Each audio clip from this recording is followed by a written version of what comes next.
Hello bachcho, we were discussing about the vegetative propagation in which we came to know that the plants are propagated by the vegetative parts of the plant. ठीक है, new plants are propagated by the vegetative parts of the plant. So the vegetative parts which are propagated of the plant are these vegetative parts may be root, may be shoot or may be leaf. Root का एक example लेते हैं, जैसे कि डायलिया flower होता है, इसमें their roots are utilized for the propagation of the dahlia plant. And shoot में you can take the example of sugarcane, you can take the example of roses. So their shoot is utilized for the propagation of the plants. Now in case of leaf, there is an example of bryophyllum. Bryophyllum की leaf जो होती है, it is utilized for the propagation of the bryophyllum plant. Generally क्या होता है कि जो bryophyllum की लीव्स होती हैं इस तरीके से at the margin of the notches are present ना, एंड अलोंग दिस नोचेस सम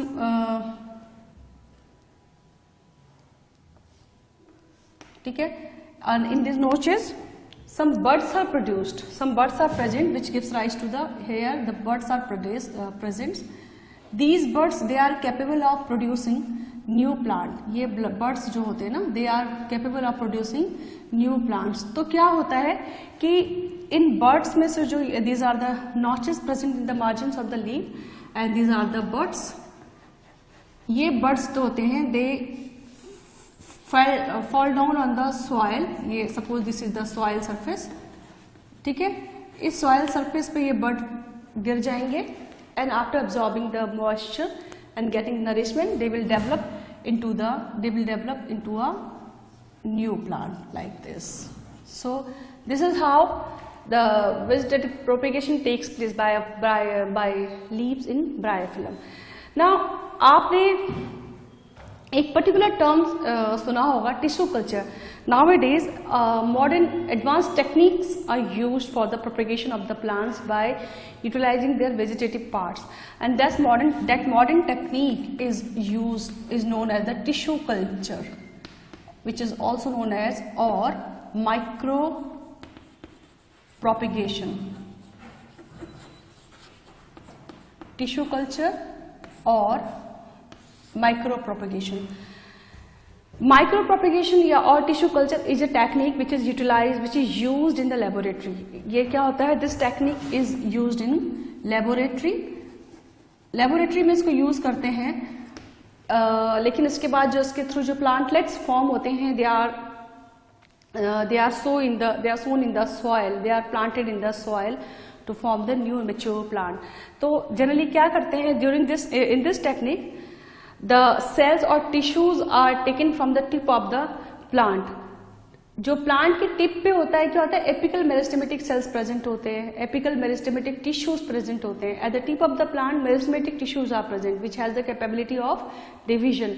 इसीलिए प्लांट का कोई भी शूट होगा या मेन जो प्लांट का शूट होता है या उसकी जो ब्रांचेज होंगे, उन ब्रांचेस के भी शूट पे जो सेल्स या टिश्यूज प्रेजेंट रहेंगे उनको कलेक्ट किया जाता है. Suppose this is a tree, ठीक है, इसके कई सारे शूट्स हैं, कई सारे लिटिल ब्रांचेज हैं, सॉरी, ठीक है. तो ये इस ट्री के जो मेन जो शूट है, इसके टिप पे भी जो सेल्स प्रेजेंट रहेंगे यहाँ पे, ठीक है, ये मान लो इसके लीव्स हैं. तो जो टिप पे जो सेल्स प्रेजेंट रहते हैं, दीज सेल्स और the tissues are taken from the plant. तो इसमें क्या होगा, पहले सेल्स और tissues from tip of the plant are taken, ठीक है, आर टेकन.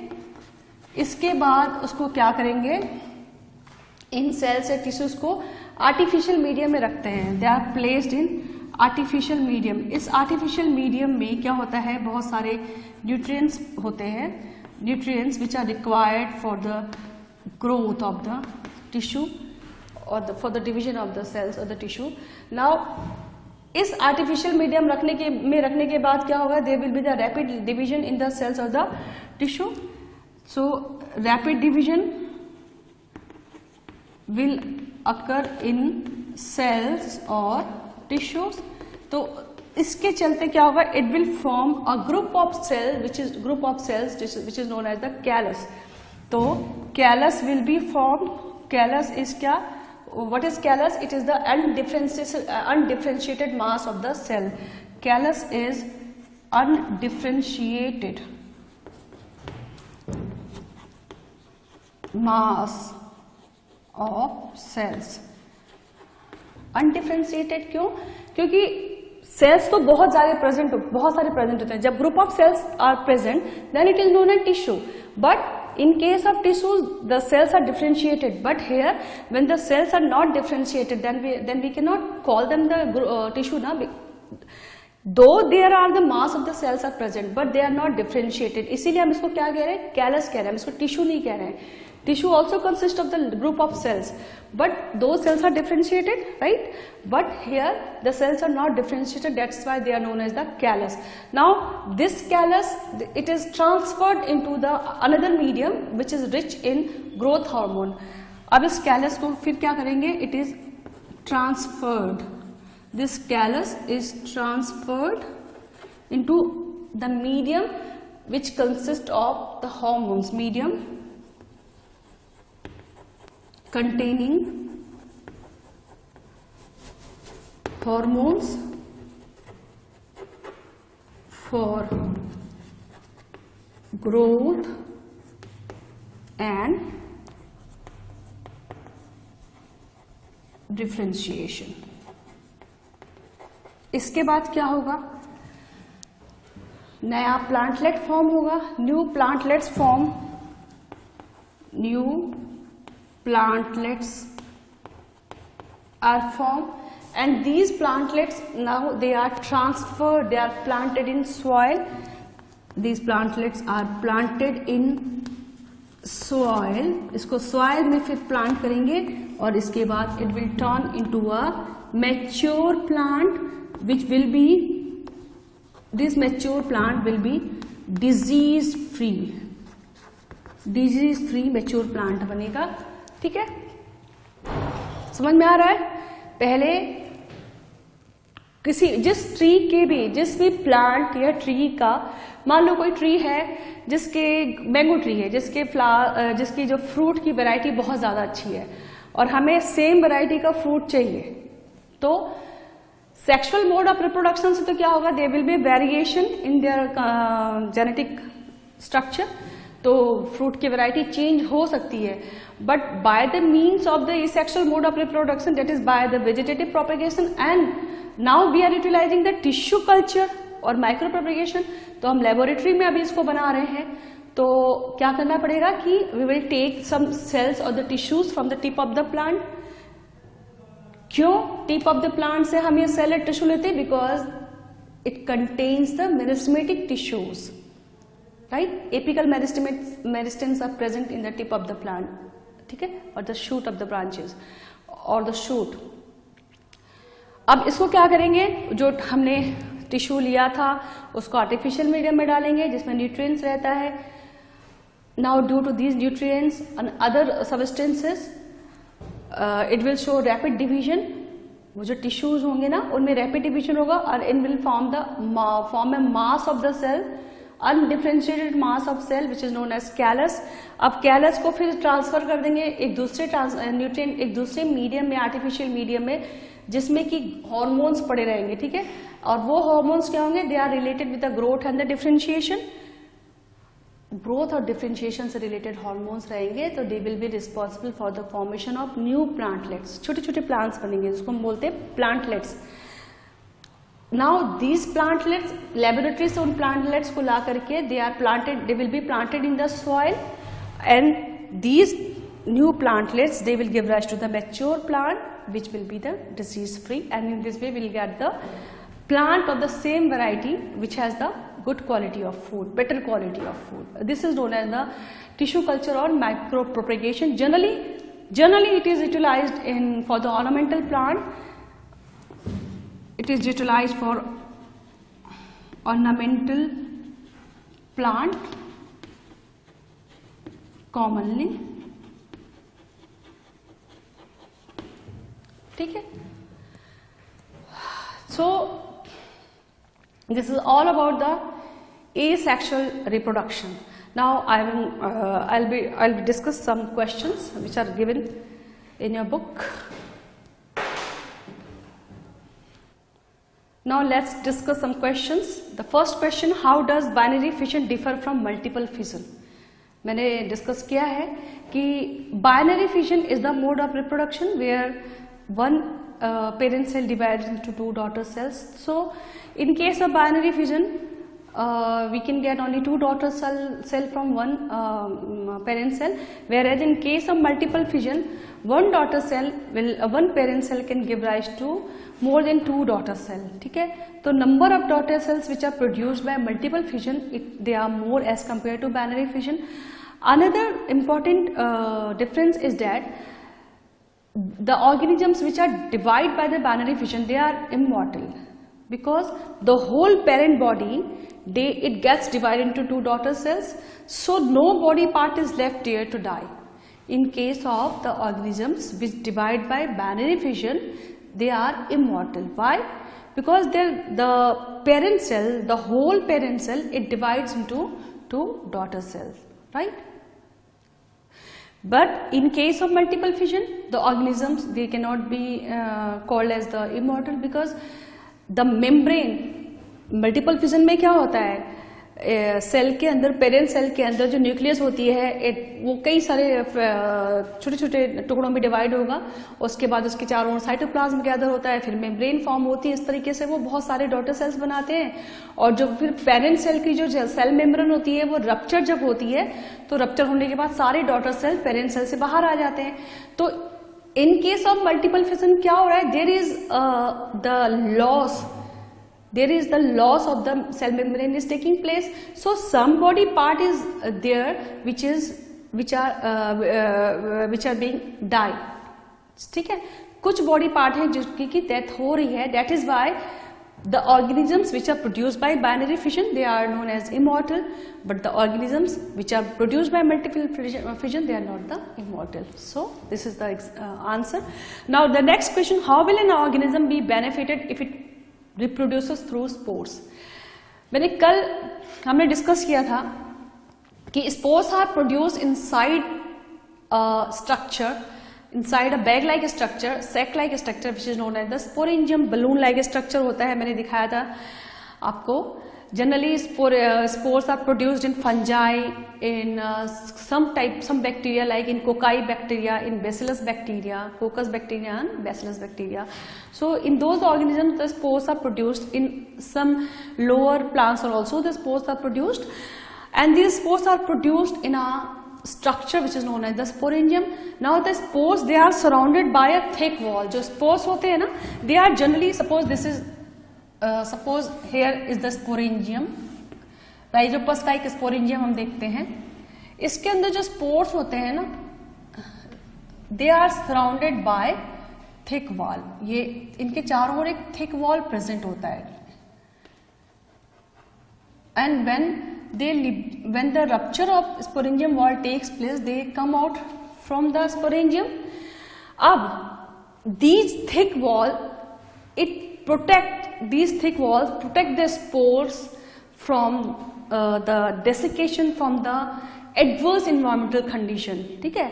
जो thick wall होती है, ये spores को desiccation और adverse environmental condition से, हाई टेम्परेचर, इन सब चीज़ों से प्रोटेक्ट करता है. और स्पोर्स जो है सर्वाइव करता रहता है एडवर्स एनवायरमेंटल कंडीशन में. और जब when it gets favourable environment, when it gets another moist surface, then only it will germinate. तो इस तरीके से it helps in the survival of the species. Spores क्या करते हैं? Spores they help in the survival of the species by protecting them from the desiccation, from the adverse environmental condition with the help of their thick spore wall. So spores, they are surrounded by the thick spore coat or known as spore wall. ठीक है, which protects them from the adverse environmental condition. Next question, can you think of reasons why more complex organisms cannot give rise to new individuals through regeneration? अब जो ज्यादा complex organisms होते हैं, they are highly differentiated, ठीक है, they are highly differentiated, they have different tissues, different organs to perform the different functions, and all those tissues and all those organs, they are not having those special cells which are responsible for the regeneration. Regeneration actually regeneration occurs by or regeneration is performed by some specialized cells which are not present in all the higher animals.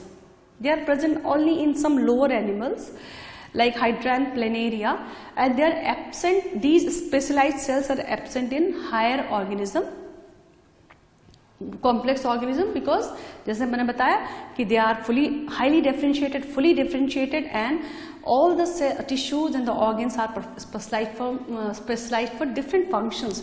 So regeneration, and there are another mode of reproduction present. That's why regeneration is absent in complex organism. Now, why is vegetative propagation practiced for growing some types of plants? Vegetative propagation के बारे में मैंने बताया था कि इसके 3 बड़े ही important features होते हैं. पहला तो जो भी प्लांट्स जो वेजिटेटिव प्रोपेगेशन के थ्रू प्रोड्यूस हो रहे हैं ना, the plants which are produced by vegetative propagation, they grow flower and fruit earlier as compared to those plants which are produced by seeds. Seeds के थ्रू जो plant produce होंगे उनमें जो फ्लावर आएगा या फ्रूट फॉर्म होगा, it will take time. But जो plants vegetative propagation के थ्रू प्रोड्यूस हो रहे हैं उनमें अर्ली फ्लावरिंग होगी, अर्ली फ्रूट फॉर्मेशन होगा, तो it will take less time to produce flower and fruit. Another important feature is that vegetative propagation is performed in those plants which has lost the capability of producing viable seeds. उन plants में जिनमें की viable seeds जो होते हैं नहीं produce होते. Viable seeds are those seeds which has the capacity to produce new plant, which has the capacity for the sexual reproduction, to produce new plants. But there are certain plants where the viable seeds are not produced. So in those cases, in such plants, the plants are propagated with the help of vegetative propagation. For example, मैंने बताया था रोज है, jasmine, बनाना, papaya, ठीक है. In case of banana, papaya, watermelon, they are produced because they are not capable of producing the viable seeds. Another important feature, अभी तो 2 discuss किया हमने. का थर्ड इंपॉर्टेंट फीचर क्या है कि वेजिटेटिव प्रोपेगेशन के थ्रू जो प्लांट्स प्रोड्यूस होते हैं, they divide, they use the method of division, that is the mitosis. Mitosis में क्या होता है? There will be no change in the genetic constitution of the organism. जो genetic constitution parent cell का रहेगा, same genetic constitution will be transferred to the daughter cells.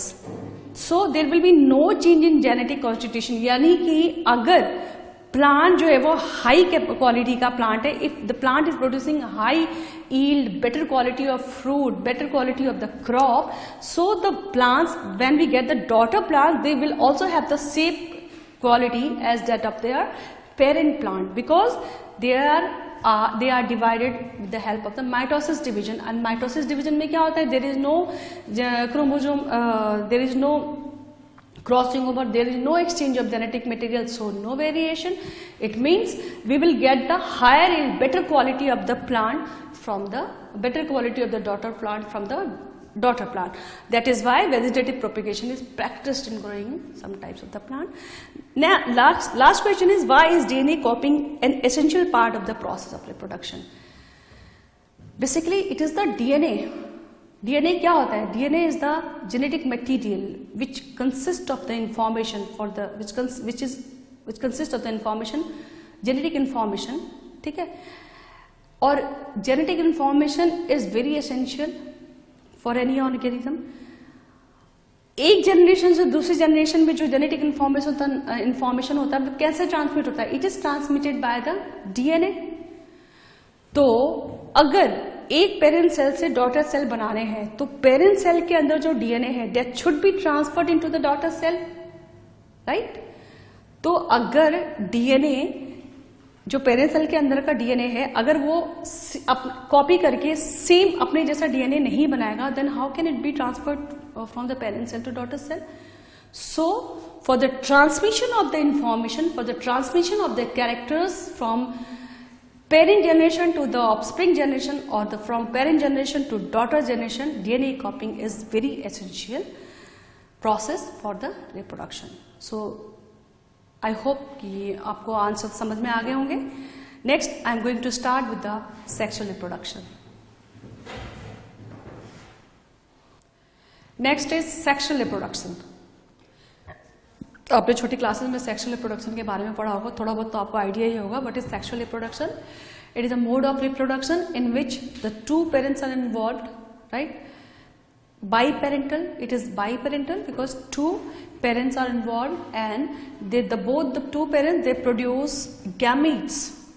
Gametes are the germ cells which are responsible for transmission of the genetic information from parents to the offspring. So sexual reproduction, it is a mode of reproduction in which the two parents are involved. Definition you write down. A mode of reproduction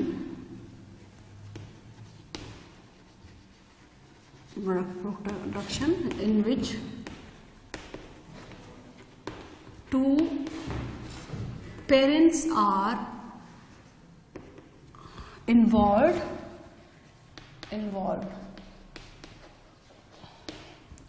They produce gametes, both the parents produce gametes.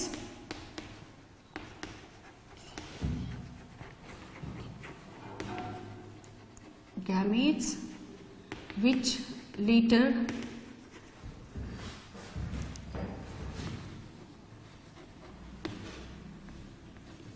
fertilizes and fuse to give rise new offsprings.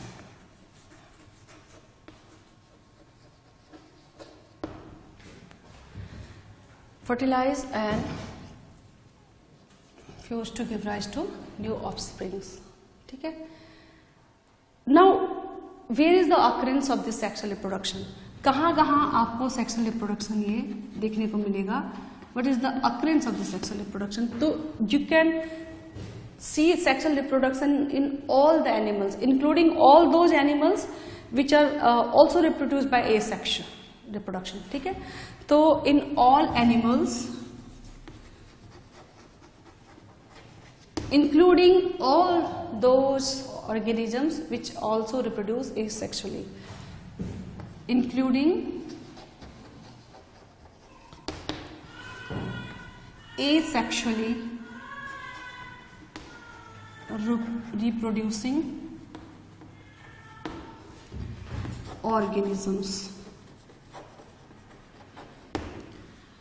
What are the characteristics of the asexual sexual reproduction? जैसे मैंने बताया कि it involves two parents, therefore it is biparental.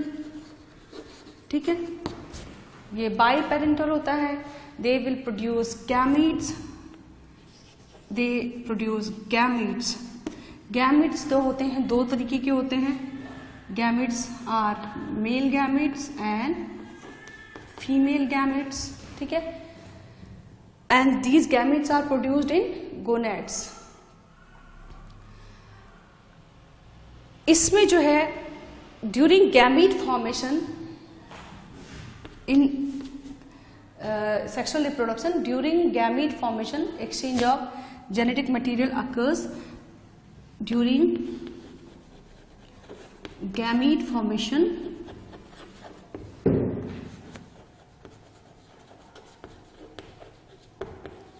exchange of genetic materials takes place.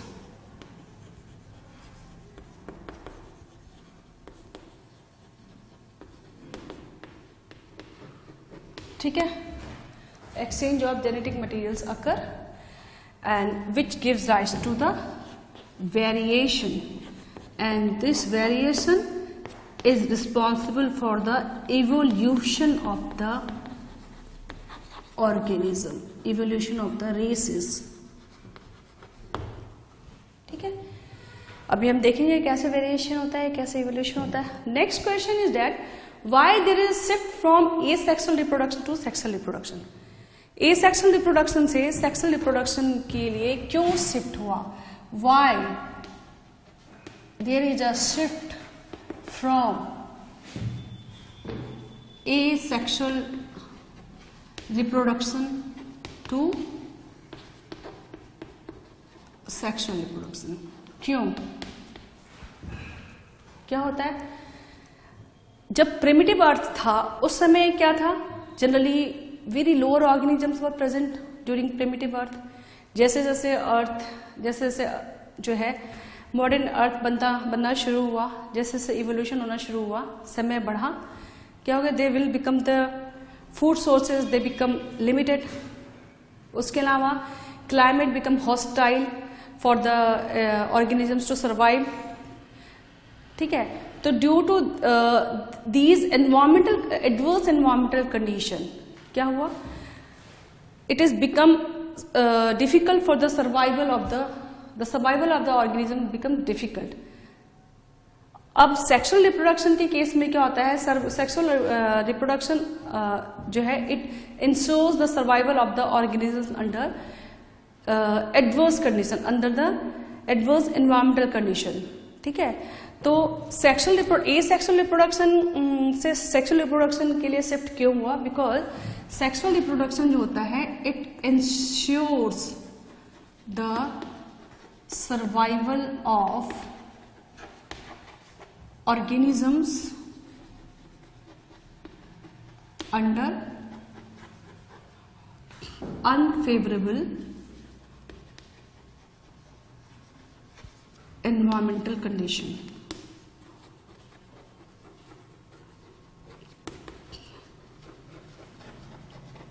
Asexual reproduction say shift why the mode of where there is a shift from asexual reproduction to sexual reproduction, because sexual reproduction it ensures the survival of organisms under unfavorable environmental condition. ठीक है, अब हम देखते हैं कि sexual reproduction में जैसे मैंने बताया था कि it involves two parents. Now the next question arises why sexual mode of reproduction. एक रीजन तो मैंने बताया कि sexual mode of reproduction basically it is responsible for the survival of, it ensures the survival of the organisms under unfavorable condition. दूसरा क्या होता है? Sexual reproduction जैसे मैंने बताया कि इट इन्वॉल्व्स टू पेरेंट्स. और एक चीज, एक सिचुएशन आप देखो कि दो पेरेंट्स जो इन्वॉल्व होते हैं, मान suppose we take the example of humans. हम ह्यूमंस का एग्जांपल ले रहे हैं. तो suppose this is A, it is male parent, this is female, this is B, it is the female parent. इनमें जो है नंबर ऑफ क्रोमोसोम, इन दोनों ह्यूमंस में और मेल्स में नंबर ऑफ क्रोमोसोम होता है 46. ठीक है, तो अगर ये जो सेल्स हैं ह्यूमन के, मतलब एक सेल ह्यूमन का और एक फीमेल, मेल एंड फीमेल, अगर ये कंबाइन करें, अगर इनको हम कंबाइन करते हैं तो जो क्रॉस कराएंगे, जो नेक्स्ट जनरेशन आएगी, suppose next generation A B, उसमें नंबर ऑफ क्रोमोसोम डबल हो जाएगा, यानी कि इट विल बी 92. ठीक है, ऐसे ही एक ह्यूमन कपल तो ये है. Now take the example of another human couple. Suppose this is C and this is D. One is male and another is female. Again, they have got the 46 number of chromosome. इसमें भी 46 number of chromosome इसमें भी. And when they produce their offspring, their number of chromosome CD will be 92. तो number of chromosome आप देख रहे हो यहाँ डबल हो रहा है. जेनेटिक इंफॉर्मेशन जो है किसमें है? क्रोमोसोम में है. And chromosome is made up of DNA, right? अब अगर सपोज ये जो डॉटर जनरेशन है इनमें हम क्रॉस कराएं, इन दोनों डॉटर जनरेशन के बीच में क्रॉस कराते हैं, तो जो इनकी ऑफस्प्रिंग प्रोड्यूस होगी सपोज ABCD, इसमें नंबर ऑफ क्रोमोसोम कितना हो जाएगा 184। तो आप देख रहे हो हर नेक्स्ट जनरेशन में नंबर ऑफ क्रोमोसोम डबल होता जा रहा है। ऐसे केस में क्या होगा, एक समय ऐसा आएगा कि अर्थ पे सिर्फ और सिर्फ DNA ही रह जाएंगे, सिर्फ और सिर्फ क्रोमोसोम ही रह जाएगा। क्रोमोसोम बेसिकली जेनेटिक इन्फॉर्मेशन किस में होता है, ये जो क्रोमोसोम्स होते हैं ना उनके अंदर DNA में जेनेटिक इन्फॉर्मेशन होता है। तो अगर हर जनरेशन में नंबर ऑफ क्रोमोसोम डबल होता जाएगा तो अब तक तो पूरे अर्थ पे सिर्फ DNA या क्रोमोसोम ही प्रेजेंट रहना चाहिए था। There will be no survival of the organism. So this doubling of DNA is likely to mess up the control of the cellular apparatus by the DNA। ठीक है, तो this doubling of DNA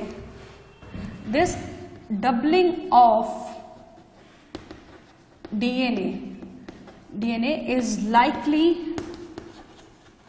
this doubling of DNA is likely to mess up the control of cellular apparatus by DNA। ठीक है, तो क्या होगा, इसके लिए nature has provided a mechanism to the organism. Nature ने एक स्पेशल मैकेनिज्म प्रोवाइड किया है। What is that mechanism?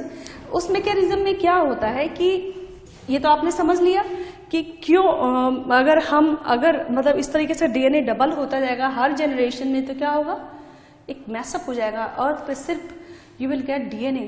तो उसके लिए क्या होगा,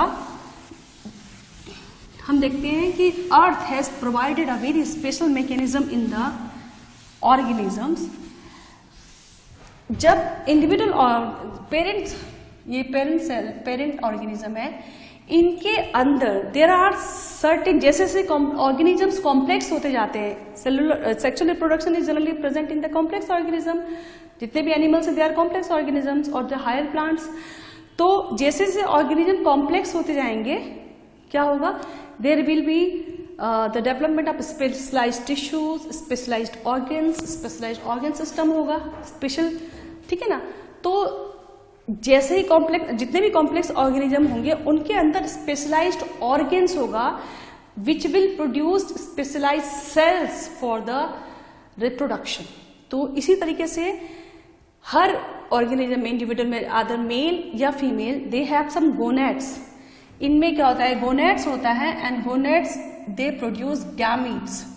गोनेट्स जो होते हैं दे प्रोड्यूस, इनमें क्या होता है, स्पेशलाइज्ड ऑर्गन होते हैं, these organs are known as gonads.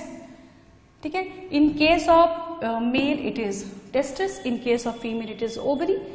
ठीक है, तो these gonads they produce gametes. ठीक है, ये गैमीट्स प्रोड्यूस करेंगे, और जिस समय गैमीट्स प्रोड्यूस होता है, गैमीट प्रोडक्शन के समय गोनेट्स में जो सेल्स प्रेजेंट होते हैं उनमें मियोसिस डिवीजन होता है। कौन सा डिवीजन होता है, with the help of the meiosis division. ठीक है, meiosis division occurs in the germ cells present in the gonads. Meiosis in germ cells present in gonads. Meiosis में क्या होता है, मियोसिस डिवीजन में आपने सेल डिवीजन 9th में पढ़ा है, उसमें देखा है कि जो डॉटर सेल्स प्रोड्यूस होते हैं मियोसिस डिवीजन के बाद, उनमें क्रोमोसोम नंबर क्या होता है, वो रिड्यूस हो जाता है, reduce to half to the parent cell. Parent cell में जो क्रोमोसोम नंबर होगा उसका जस्ट हाफ हो जाएगा गैमीट्स में। मियोसिस डिवीजन में क्या होगा, क्रोमोसोम नंबर बिल्कुल आधा हो जाता है as compare to parent cell. तो अगर मेल पेरेंट में क्रोमोसोम नंबर 46 है तो मेल गैमीट में कितना हो जाएगा, क्रोमोसोम नंबर 23। इसी तरीके से फीमेल गैमीट में भी क्रोमोसोम नंबर कितना हो जाएगा, 23। राइट। अब जिस समय ये मियोसिस होता है, मियोसिस के दौरान ही एक और प्रोसेस होता है, crossing over, which is also known as, meiosis के समय ही क्या होगा, क्रॉसिंग ओवर होता है crossing over is responsible for the exchange of genetic material, and this exchange of genetic material is responsible for causing the variation, and this variation is very important at the population level. At individual level it may or may not be beneficial for the individual, but at population level this variation is always very important, is very beneficial. So variation is very beneficial at population level, ठीक है, and it may be beneficial at individual level. It may be harmful also at individual level, लेकिन population level पे क्या होगा, variation is always useful, and this variation is responsible for causing the evolution in the organism. ये variation जो होता है ये organism में इवोल्यूशन कॉज करता है.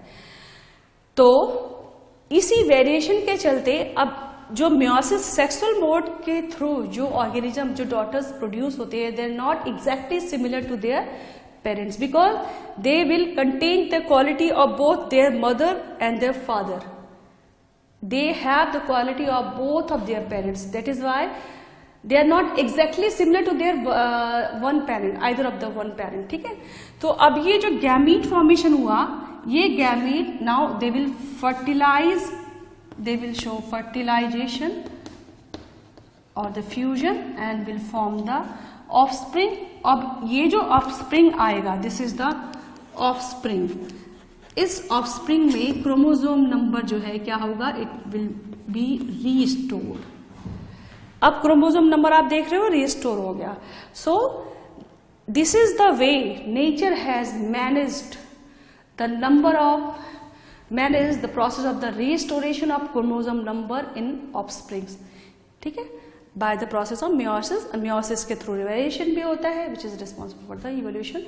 So this is why this is the reason why the sexual mode of reproduction is important, because it causes the variation, and variation leads to evolution, and evolution is very important for the development of the population. Right? Next we will discuss the sexual reproduction in plants. So next is the sexual reproduction in flowering plants. So the reproductive parts of the angiosperm. Flowering plants को हम और क्या बोलते हैं? Flowering plants are also known as angiosperms. तो अभी जो हम sexual reproduction पढ़ेंगे, ये हम पढ़ेंगे angiosperms में, right? So the reproductive parts in flowering plants, so the angiosperms are present in the flower. Flowers may be flowers are of two types, unisexual flower और bisexual flower. दो तरीके के flowers होते हैं. Flowers are of two types, unisexual flower and bisexual flower. अभी मैं आपको ये डिस्कस बताऊंगी. पहले ये स्ट्रक्चर हम देख लेते हैं, तब बताएंगे कि यूनिसेक्सुअल फ्लावर और बाइसेक्सुअल फ्लावर क्या होता है. ठीक है. So this is the longitudinal section of a flower. Flower consists of mainly two essential whorls. Two whorls. Flower, कोई भी flower जो होगा, कोई भी flower है, it consists of two whorls. Vegetative whorl or non-essential whorl. Vegetative whorl or the vegetative part, or also known as the non-essential whorl or the part, and the second is the reproductive whorl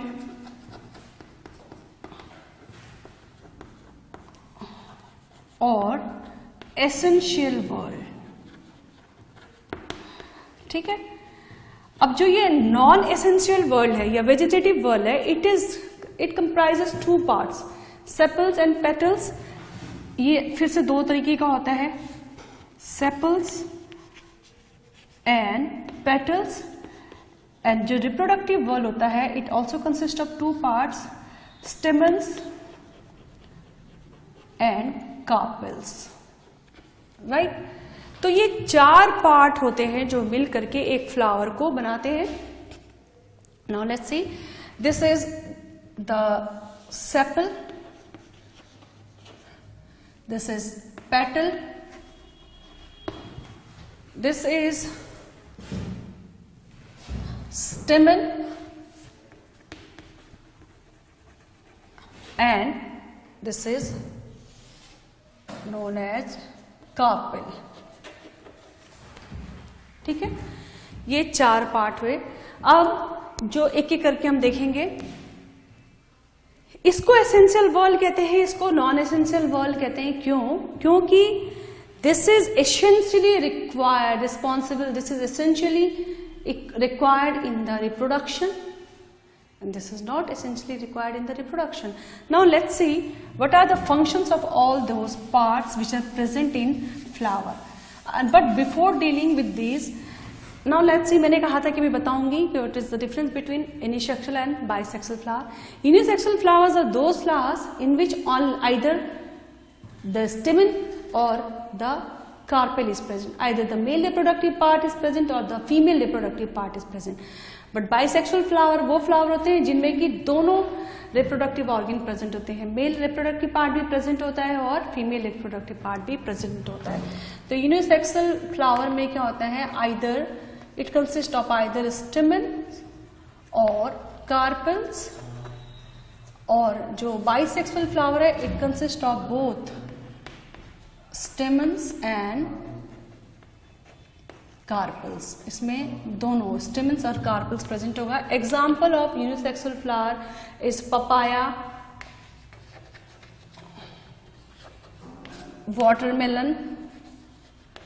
आपने देखा होगा कि कुछ papaya की जो trees होती हैं, papaya के जो मतलब ट्रीज होती है, बहुत बड़ी ट्रीज तो नहीं होती पपाया की, उनमें कुछ में तो फ्रूट्स लगते हैं, कुछ में फ्रूट्स नहीं होते। तो जो मेल जो ऐसे ट्री जिनमें सिर्फ मेल फ्लावर्स प्रेजेंट होते हैं, उनमें आपको क्या होगा, you will not get the fruit from those trees, but the trees where the female flowers are present there you will get the fruit. Bisexual flower का एग्जाम्पल है hibiscus, bisexual flower hibiscus and mustard, ठीक है। Now ये जो sepals होते हैं, sepals they are green in colour, ये green colour के होते हैं। And what is their function, generally they protect the flower during the bud stage. Bud जो होता है, फ्लावर की जो बड होती है, आप देखोगे they are surrounded by the green structure, green sepals, they are covered with the green sepals. So what is the function of sepal, sepals function is the they are involved in the protection of flower during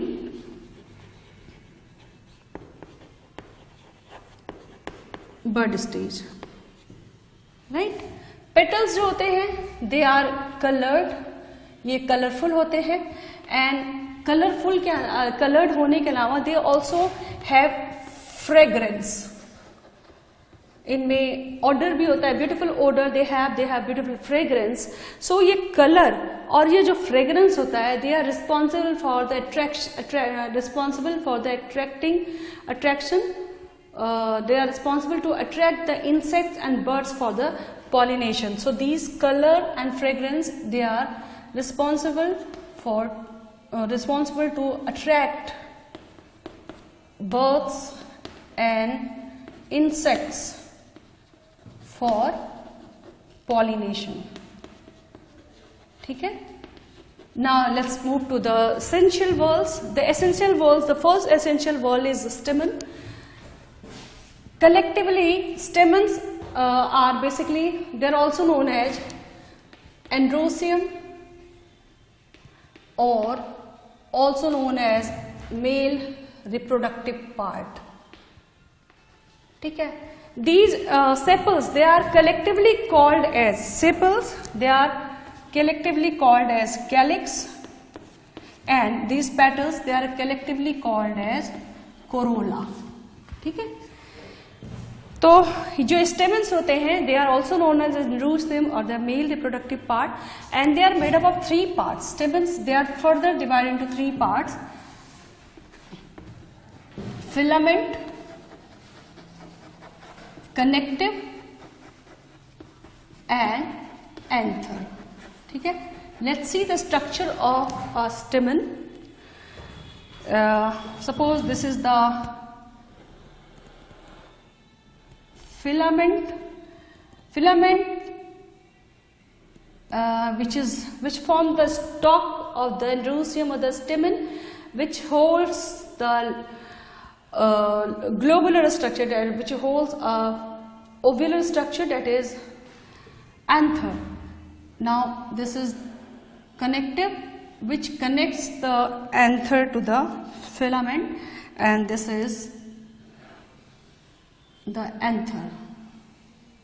ठीक है, so this is filament, this is connective and this is anther. This is the structure of a stamen. अब ये जो filament का काम मैंने क्या किया कि it function as a stalk which bears the anther. Connective जो होता है it connects, connective क्या करता है, it connects filament to anther, right. और एंथर क्या होता है, it consist of each anther, sorry, it consist of 2 lobes. हर एंथर में क्या होता है, it consist of 2 lobes and therefore they are known as bilobed structure. Now each lobe, हर लोब में क्या होगा, देयर आर 2 pollen sac और द pollen chamber. हर लोब में 2 pollen chamber होता है. इसका मतलब एक एंथर में कितने pollen chamber होंगे, 4 pollen chamber. So 1 anther has 4 pollen sac. Let's see कैसे होता है. अगर हम इसका एक TS कट करें, ट्रांसवर्स सेक्शन कट करेंगे, सो दो स्ट्रक्चर जो हमें दिखता है वो इस तरीके का वो स्ट्रक्चर होता है. कुछ you will see a structure somewhat like this.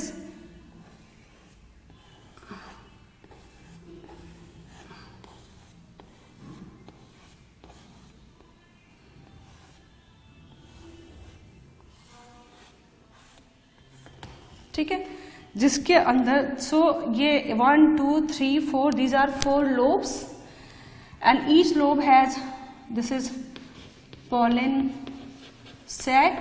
और हर pollen sac के अंदर क्या होता है, आप देख रहे हो, हर pollen sac के अंदर there is a yellow color, there are some yellow color fine structures present which are known as pollen grains. So this is, दो yellow color का structure है, it is known as pollen grains. And it is the pollen grains which is known as the male gamete. So male gamete क्या होता है? It is not the stamen. Stamen is the male reproductive part.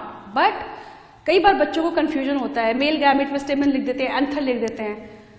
But these are the structures which consist of the male gamete. तो male gamete कहाँ होता है? anther के अंदर pollen sac होता है या pollen chamber होता है, और उस pollen chamber के अंदर बहुत छोटे छोटे fine spore like structures are present which are known as pollen grains, and these pollen grains are also known as male gametes. ठीक है, जनरली pollen grains जो होते हैं, pollen grains are generally they are yellowish in color and dusty appearance.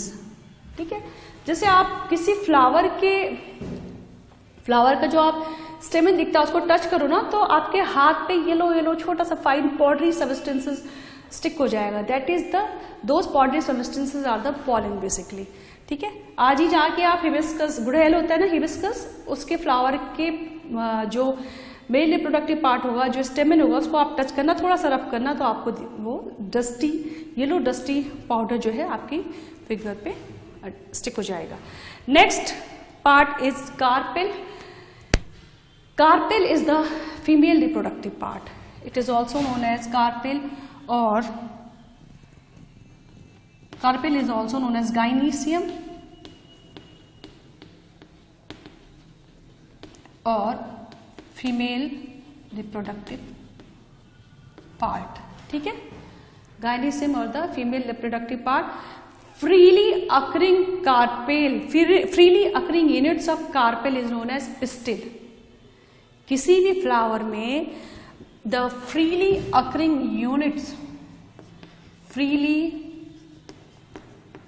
occurring units of carpel is known as pistil. क्या बोलते हैं उसको? Pistil कहते हैं. अब जो ये पिस्टिल होता है, it is also made up of 3 part. Pistil भी जो है it is divided into 3 part: stigma, style and ovary. 3 parts में डिवाइडेड होता है, जो known as stigma, style and ovary. Let's see the structure of a pistil. ये आपने draw कर लिया होगा. यहां पे एक पिस्टिल का स्ट्रक्चर में ड्रॉ करती हूं.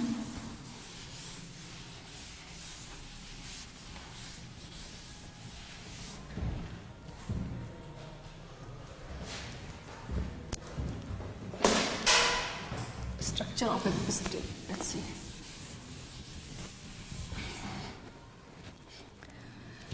ये है,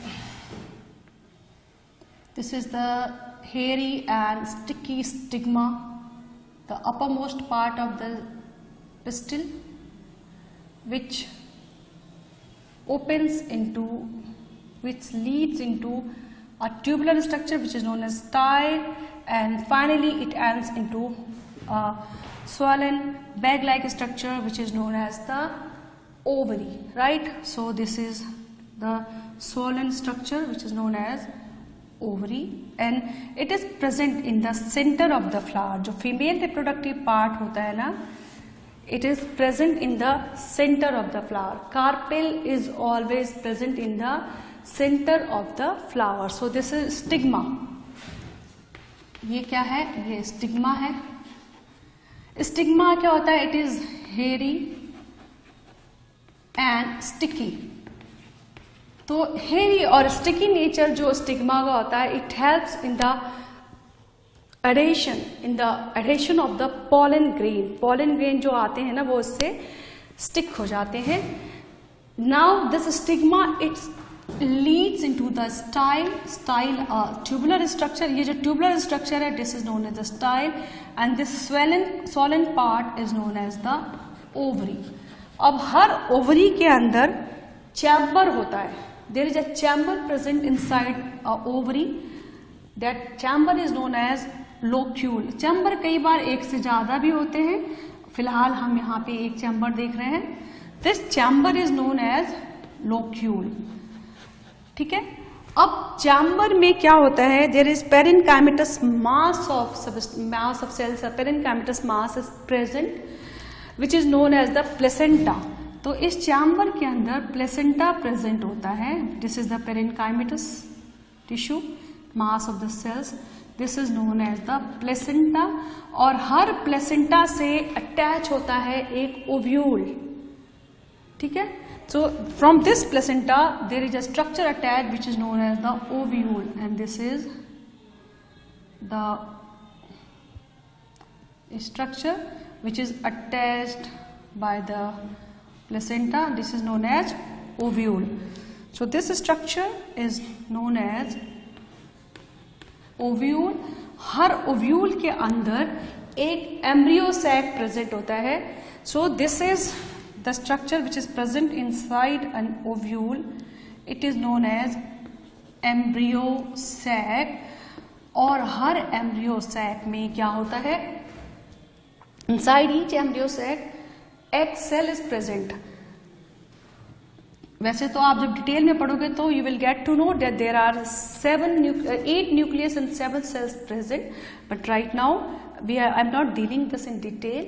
तो मेरे को बस ये बताना है कि what is the exact location of the egg cell. Female gamete. Male gamete क्या है? Pollen grain. फीमेल गैमेट क्या होता है? एग सेल होता है, एग होता है. So egg cell is present inside the embryo sac and this is the egg cell. This is the egg or the oosphere which is known as the egg or the female gamete. तो कहाँ present है? आप देख रहे हैं egg is present inside the embryo sac which is known as female gamete. उसके अलावा इसके अंदर दो पोलर न्यूक्लियाई प्रेजेंट होते हैं, which two polar nuclei are also present inside the embryo sac. मैंने बताया कि डिटेल में हम अभी इसको नहीं देख रहे. We are just discussing the exact location, the position of the discussing the structure of the pistil and as well as the exact location of the egg cell or the female gamete.